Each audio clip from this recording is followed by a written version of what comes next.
made a video recently talking about a challenge I have in raising my son, trying to strike the balance between questioning, thinking better, being open-minded, etc., really never reaching certainty, with compliance, with this seeming need to have as a parent, where there's certain instances where you just need your kid to comply and just do what you say because you said it. Those things are at odds, seemingly. So that's a struggle to find that balance. And in that vein, I had an incident come up recently that I think highlights that, the challenge of it, and kind of some of the dynamics of it that I think come to play. So the incident was my son's now entering second grade. He's in school now, but this actually happened a couple weeks ago. He was ordering stuff for school, supplies and clothes and a backpack and all that. And the backpack he picked out was from a movie he likes a lot, Disney movie called Zombies 2.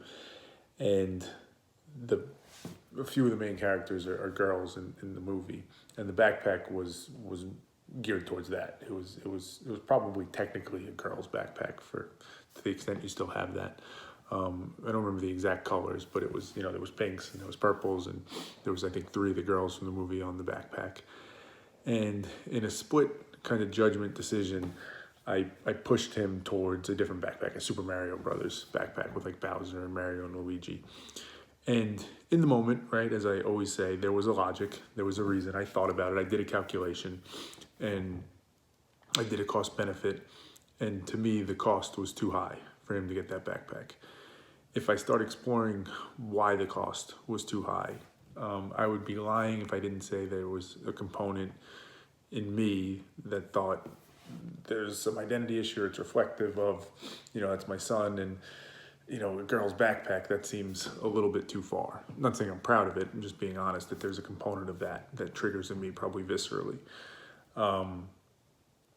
But also, I think if I play it out, there's a piece which is, hey, I'm trying to, I guess, protect him would be the word. I'd be worried that if he got that backpack, maybe there's a kid at school who's a bully or is mean and makes fun of him about it. Maybe he gets laughed at. Maybe he has a tough time because of it. People think less of him. So in spirit, it's a good thing that I'm thinking. So, as I dissect it, that's the calculation I did in the moment. And those costs were too high. And the benefit was, what's the benefit? Like, he likes it, okay, but it wasn't enough. As I, evaluate that math now I see that's the math I did. Was it right? Did I get the weightings right? Did I do the calculations right? I start to question it. I start to question it from a perspective of, implicit in that is an assumption that I know better, that I have better perspective on this, that my way of looking at it is the right way to look at it, right? Play it out. The fear that, certainly for me, right, the fact that it reflects on me in some way and that makes me feel bad about it, that's just, to me, that's just ingrained, conditioned thinking of there's certain things boys do, there's certain things girls do, and logically I don't really believe that. I think as long as you're being true to yourself, that's all that should matter. So there's some of that. But even in the protective part for him, who am I to say that that's protecting him, right? So let's look at the cost side of the equation first.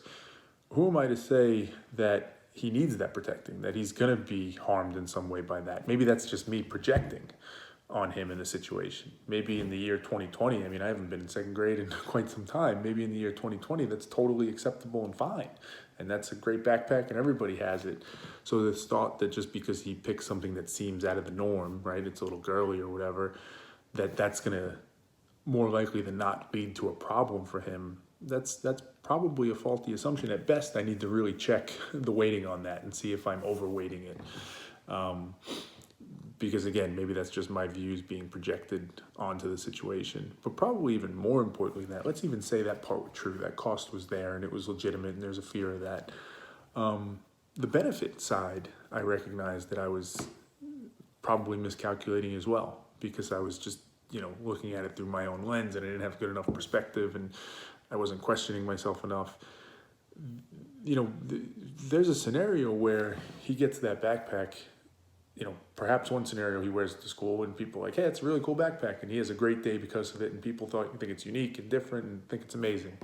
And I perhaps took that opportunity from him. I took that benefit away from him.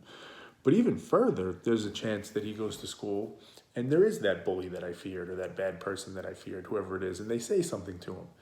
And he has the strength and the ability and the capacity to say, like, okay, you don't like it, it's not your backpack. I like it. I don't care if it's girly, I don't care whatever. It's what I like. And it was an opportunity for him, not only for himself to, establish confidence in him, the true him, who he is.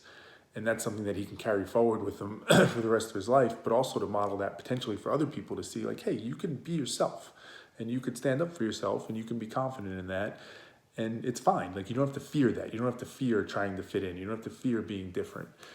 And when you look at it through that lens, right, I'm not saying that definitely would have happened, but the fact that there's an opportunity for that and that I shortchanged it, that I took that opportunity away from him. I didn't give him even the chance to have that benefit, to have that amazing lesson for him to build his confidence.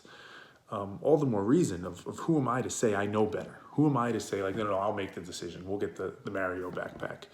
And it ties back, as I said in the beginning of the video, this compliance versus questioning balance. Implicit in every time you say, this is an instance where you just need to be compliant, you need to do it the way I say, all that stuff is there.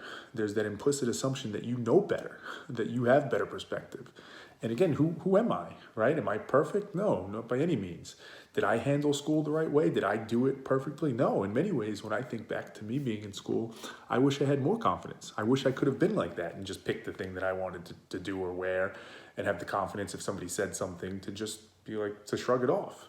That fear is what stopped me in many cases. So, no surprise that I'm projecting that on him, but all the more reason why I should question and say, I don't have this perfect. I don't have this right. I should trust a little bit in my son's approach, or at least not rob him of these potential opportunities. And let's be clear, right? There are instances where you have to protect your kids. There are instances where they just don't see it clearly and you may know better. But don't be so quick to assume that's all the time. When it does happen, question it like you should everything. Don't just assume because you think you know better that you actually do.